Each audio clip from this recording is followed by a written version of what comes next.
নমস্কার বন্ধুরা, দীপিকার রান্নাঘরে আপনাদের সকলকে স্বাগতম। আজ আবার নিয়ে এসেছি আলুর দমের একটি রেসিপি নিয়ে, কাশ্মীরি আলুর দম। এটি ভাত, রুটি, পরোটা, ফ্রায়েড রাইস সব কিছুর সঙ্গে খাওয়া যায়। তবে চলুন বন্ধুরা, দেখে নিই আমি কীভাবে বানালাম এই কাশ্মীরি আলুর দম। এর জন্য প্রথমে আমি 500 গ্রাম আলু নিয়েছি। ছোট আলুগুলো গোটায় রেখেছি, আর বড় আলুগুলো মাঝখান থেকে কেটে নিয়েছি। আপনারা যে কোনো সাইজের আলু নিতে পারেন বা ছোট সাইজের আলু নিতে পারেন।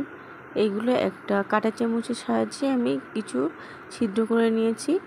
এরপর আমি 300 গ্রাম মতন দই নিয়েছি, টক দই।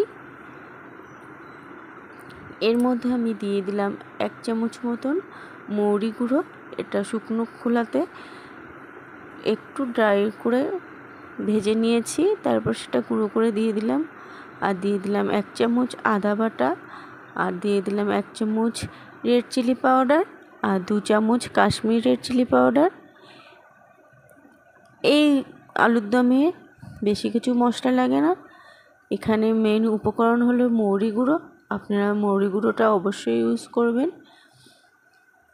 এবার এই গুঁড়ো মশলাগুলো দইটা ভালো করে আমি মিশিয়ে নেব। একটু ভালো করে ফেটিয়ে মিশিয়ে নিতে হবে। দেখুন, এটা মেশানো হয়ে গেছে। এবার এটাকে আমি এক সাইডে রেখে দেব।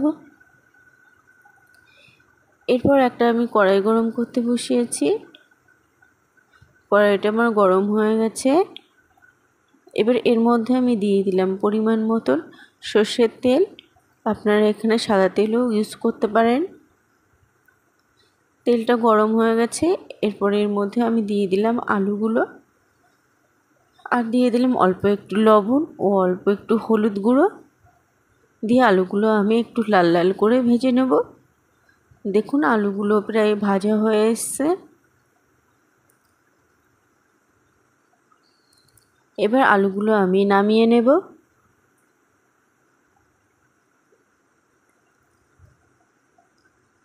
এবার একই তেলের মধ্যে আমি ফোড়ন হিসেবে দিয়ে দেব একটু জয়িত্রী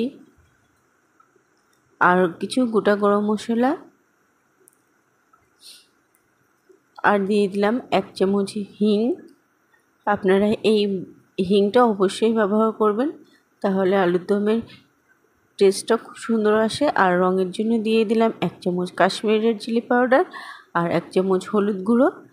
এগুলো দিয়ে একটু তেলের সাথে ভালো করে আমি মিশিয়ে নিলাম। এরপর এর মধ্যে আমি দিয়ে দিলাম করে রাখা মশলার পেস্ট।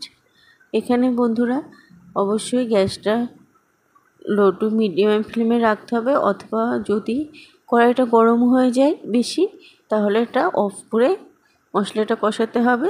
যেহেতু এখানে দই দেওয়া আছে, দইটি ফেটে যাওয়ার সম্ভাবনা থাকে। এবার এটা লো টু মিডিয়ামে ফেলে ভালো করে কষিয়ে নিতে হবে। দেখুন, মশলাটা প্রায় কষানো হয়ে গেছে, এর থেকে অনেক তেলও বেরিয়েছে। এরপর এর মধ্যে আমি দিয়ে দিলাম ভেজে রাখা আলুগুলো। আলুর সাথে মশলাটা আমি ভালো করে কষিয়ে নেব।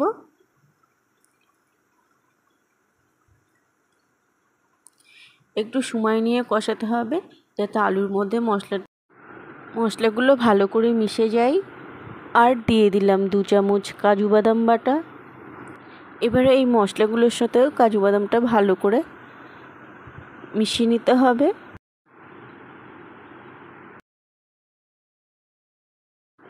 এবার এটা ঢাকা দিয়ে আমি কিছুক্ষণ রান্না করে নেব, 2 থেকে 3 মিনিট মতন।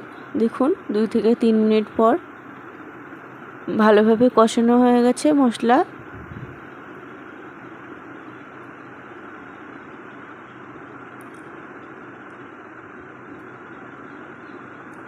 এবার এর মধ্যে আমি দিয়ে দিলাম কাজু বাদাম বাটা। পাত্র ধুয়ে একটু জল দিয়ে দিলাম, আর দিয়ে দেব অল্প একটু জল।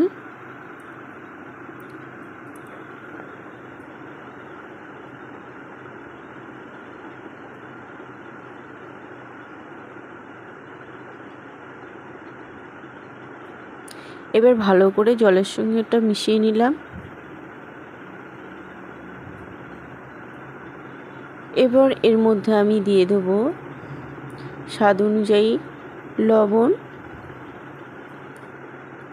আর এর মধ্যে দিয়ে দিলাম একটু হলুদ গুঁড়ো রঙের জন্য, আর দিয়ে দিলাম স্বাদ অনুযায়ী লবণ, আর দিয়ে দেবো হাফ চামচ মতো চিনি। যেহেতু টক দই দেওয়া আছে, এখানে চিনিটা দিলে এই আলুর দমের স্বাদটা খুবই সুন্দর হবে।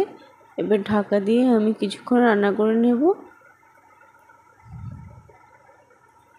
দেখুন রান্নাটা হয়ে এসছে, রেডি হয়ে গেল কাশ্মীরি আলুর দম। এটি লুচি, পরোটা, ফ্রাইড রাইস সব কিছুর সঙ্গেই খাওয়া যায়। তবে বন্ধুরা, আপনাদের রেসিপিটা কেমন লাগলো অবশ্যই কমেন্ট করে জানাবেন। ভালো লাগলে একটা লাইক দিবেন, আর আমার চ্যানেলে নতুন বন্ধু হয়ে থাকলে চ্যানেলটি সাবস্ক্রাইব করার জন্য অনুরোধ রইল। সবাই ভালো থাকবেন, সুস্থ থাকবেন।